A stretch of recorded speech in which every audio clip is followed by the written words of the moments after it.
এবার নির্বাচনে জামাত আর একটু ভালো করতে পারতো, কিন্তু অভিজ্ঞতার কারণে পিছিয়ে গিয়েছে আর কি।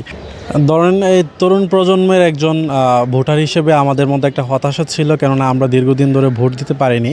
তো এবার নির্বাচনের সবচেয়ে আশাব্যঞ্জক এবং ইতিবাচক দিকটি হলো আমরা যারা ইয়াং জেনারেশনকে প্রতিনিধিত্ব করি তারা প্রথমবারের মতো ভোট দিতে পেরেছি এবং আমাদের পছন্দের প্রার্থী এবং সরকার গঠন করার ক্ষেত্রে আমরা আমাদের মতামতটুকু প্রদান করতে পেরেছি, এটা ভালো দিক। আর সামগ্রিক দিক যদি বলি, এবার নির্বাচন অতীতের যে কোনো নির্বাচনের চেয়ে শান্তিপূর্ণ ছিল, উৎসব মুখর পরিবেশে মানুষ ভোট দিয়েছে, গ্রামে এবং শহরে উভয় জায়গায় এমনটি হয়েছে।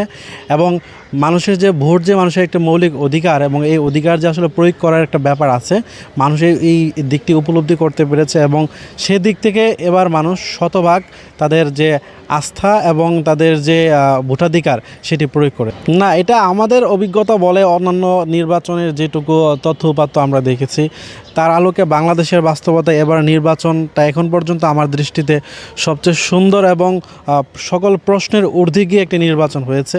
এবং নির্বাচন পরবর্তী সময়েও কোনো ধরনের সংঘাত কিংবা সহিংসতা হওয়ার সম্ভাবনা আমি দেখছি না, এবং আমরা আশা করি এই ধারা অব্যাহত থাকবে।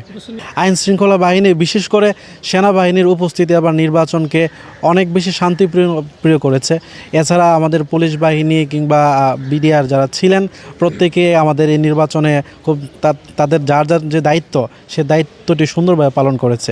সব মিলে আমি বলবো একবারে আইন শৃঙ্খলা থেকে শুরু করে সংবাদ মাধ্যম থেকে শুরু করে ভোটার প্রত্যেকের মধ্যেই এবার নির্বাচনটা একটা উৎসাহ এবং উদ্দীপনামূলক ছিল। এখানে আমার কাছে মনে হয় এবার নির্বাচনে জামাত আর একটু ভালো করতে পারতো, কিন্তু অভিজ্ঞতার কারণে পিছিয়ে গিয়েছে আর কি। সবচেয়ে অভিজ্ঞ বলতে দলগতভাবে তো বিএনপি নিঃসন্দেহে, কারণ তাদের অতীতে একাধিকবার সরকার পরিচালনার অভিজ্ঞতা রয়েছে। এছাড়া জনাব তারেক রহমান, আমরা আশা করছি হয়তো আগামী দিনে উনি বাংলাদেশের প্রধানমন্ত্রী হতে চলেছেন, হবু প্রধানমন্ত্রী।